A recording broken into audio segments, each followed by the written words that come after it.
Thank you so much, and a very warm welcome to all of you to be here this evening. And as the Chief Rabbi just said, Hanukkah is centrally a family affair, and it is really fantastic, therefore, to have you here, which is the centre of government. It's where I'm based, where I do my work, but it's also my house. This is where I live. You're coming to my family house for this celebration, and you're very, very welcome to number 10, to, as I say, the centre of government, to my house. And I'm really pleased. I've got so many members of my family with me here. And so you've come not just into my family home, but to be with me and my family. And as I look around this room, I see family, I see friends, deep friendships, and colleagues that I've known and worked with for a very, very long time. And to be able to welcome you here is an incredible privilege and pleasure on my behalf. And Chief Rabbi, can I thank you not just for your words, but for your leadership at all times. Whatever happens, you're there with wisdom, with leadership, to help us find a way forward. And you've been a source of wise counsel to me personally, as well as your leadership more generally. And I thank you profoundly for that. And it was very good to be able to speak to you on Sunday evening in the aftermath of the horrors of Bondi. And I knew then that you were heading off to Australia in your special role, additional role, the Commonwealth role. I didn't appreciate then that you were going literally straight from here to the airport, and that therefore you took time to come here on your way to the airport. You could easily have said that you didn't have any longer the time to be with us this evening. You didn't do that. You've come here, you go straight to the airport. We thank you for that. And I know that the message you will take to Australia is a message that we all would echo. And I know it's a message that will be very, very well received by everybody in Australia and across the world. So thank you so much for that. We do come together to celebrate Hanukkah, but we also come to stand together in solidarity, because I know the whole community has been shaken once again, not for the first time, by the abhorrent attack on Bondi Beach. And once again, Jewish people killed for being Jewish. And the focus on the holiest of days that we are seeing increasingly in these attacks is adding yet another level of anxiety and distress to the inevitable distress of these attacks, and we feel that profoundly. We saw it in Heaton Park in Manchester in October this year, and our thoughts and prayers are with the victims and families of all those killed and injured, including, of course, the British Rabbi Eli Schlanger from Finchley. So thoughts and prayers, but I think there's a profound feeling now. We need more than thoughts and prayers. We do need thoughts and prayers, of course we do, but we need more than that. We need to stand together in defence of the Jewish way of life, of the liberties and freedoms that make our British way of life. And so we light the Hanukkah candles here in Downing Street, as I did with Vic on Sunday evening, at the very heart of the British government, determined to defeat this poison of anti-Semitism together. We must not be cowed by terror. We must not give in to hatred and poisonous extremism. And after Heaton Park, Vic and I went up the next day to the synagogue together to stand and simply look at the place where the attack took place, to meet some of those who had been present and to get a real sense from them of what it felt like to be in that situation, to talk to the CST, who did incredible work, as they always do, that day.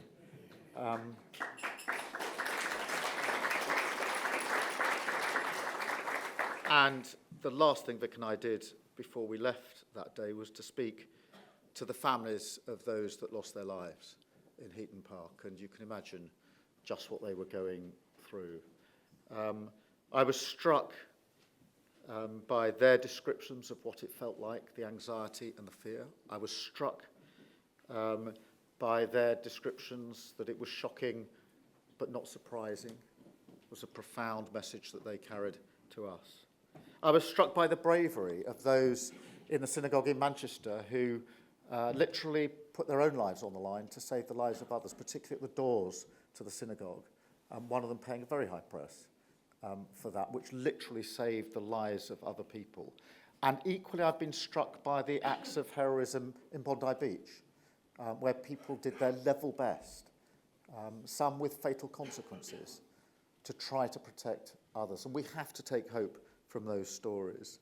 After I'd been to Heaton Park, I then, in slower time really, went to Bushey Synagogue. This was just a few weeks ago, where different members of the community there, some of them are here tonight, shared with me their experiences and how it's affecting so many of you. And in the end, we spent most of the afternoon there, which was really good, just talking to different groups. I had some people who wanted to talk to me about what's happening at their place of work. And so that was one of the discussions we had separately.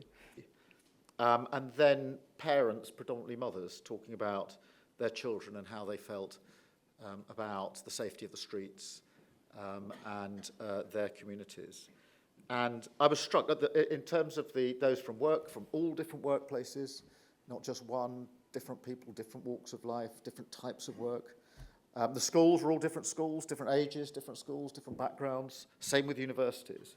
But they all talked about the same thing, anti-Jewish racism and the impact that it was having on them. And a general sense from all of those of quite young ages, the young children were really, some of them under the age of 10, right through, a sense that anti-Semitism is becoming normalised.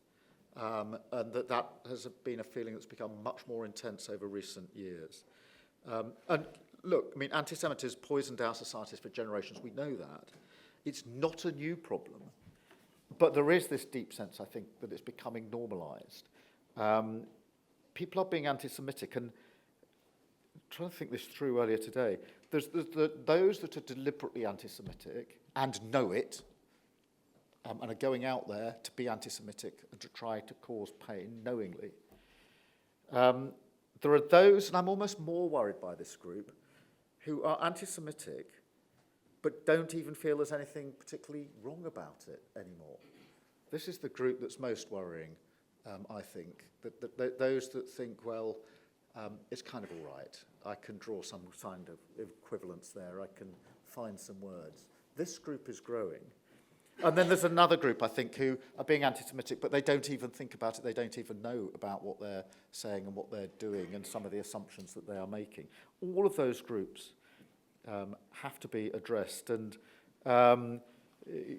that cannot be what we have to accept. Because Bushey, you'll know these stories, but it was just an incredibly profound afternoon. Children hiding their school uniforms, choosing different schools to go to, moving schools in the case of two of them. Hospitals, people describing to me that when they went to hospital now, they had a new level of anxiety about revealing who they were in case of the difference it would make to the way that they were treated at hospitals. And one young boy who put it brilliantly and spoke really for the whole of the people who were there that afternoon, he said the things that he doesn't do, just in case. That was his words. Just in case. He was deliberately inhibiting and not doing things he would otherwise do. This is a boy who was early teenage, just in case. And that's what normalisation does. It makes people behave differently, inhibits them from enjoying themselves, celebrating who they are, just in case. I mean, it may seem like a small thing, it's a huge thing.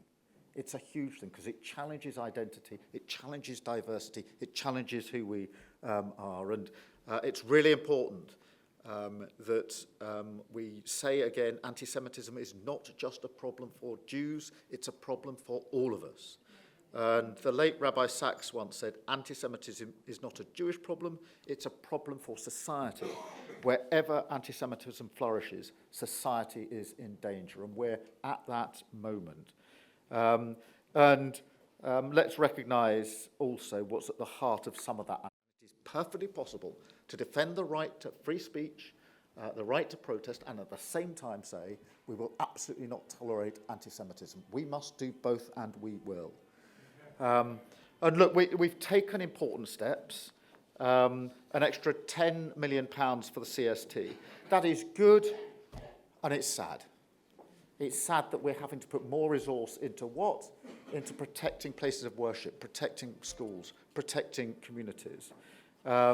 We're legislating to give the powers new powers to deal with protests that cause repeat disruption to communities. I don't know how many people have talked to me about the impact, the cumulative impact of repeat protests over and over again, week after week after week, which is not the ordinary use of freedom of protest.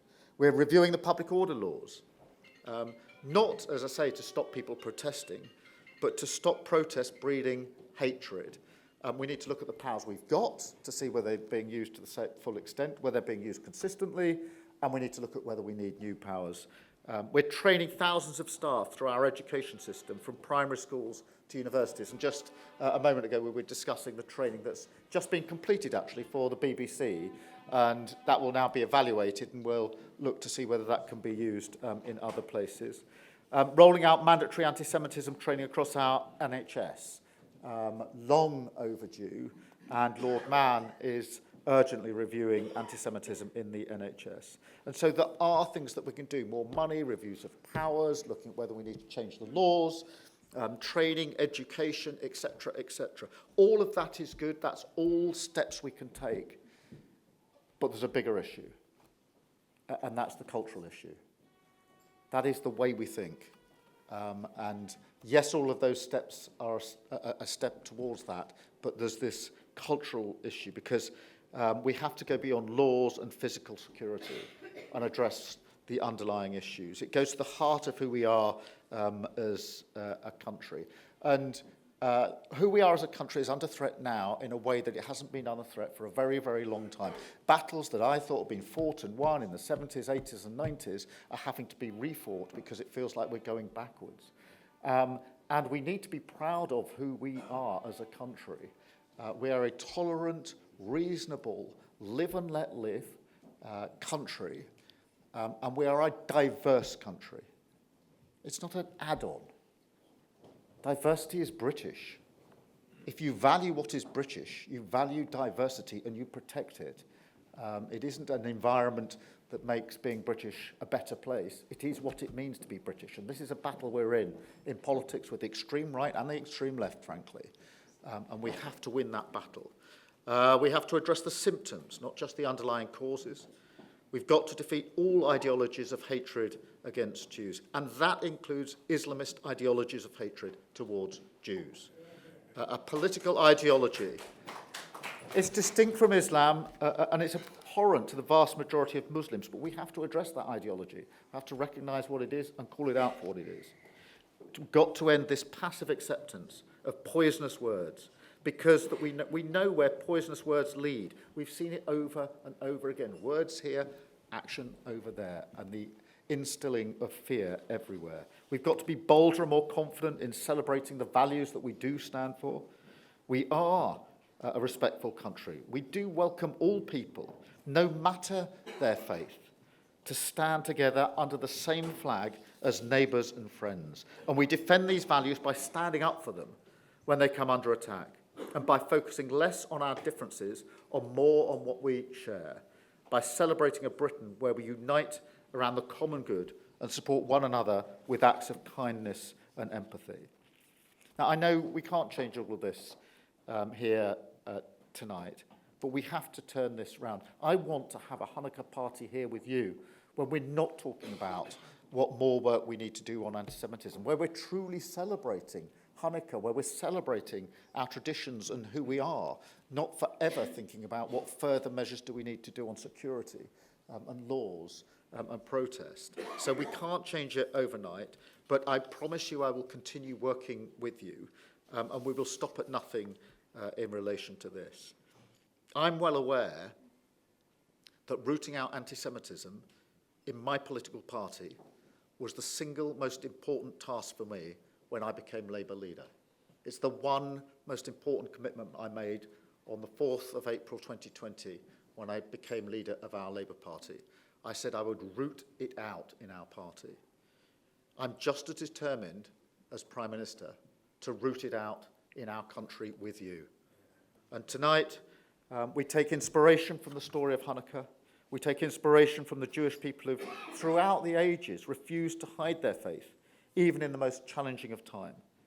Light has overcome terrible darkness before, and together we will ensure that light will overcome the darkness again. Thank you so much for being here. Thank you for coming to our house, and it's really brilliant to spend time with you. And I think now we're going to, I think the Chief Rabbi and I together are going to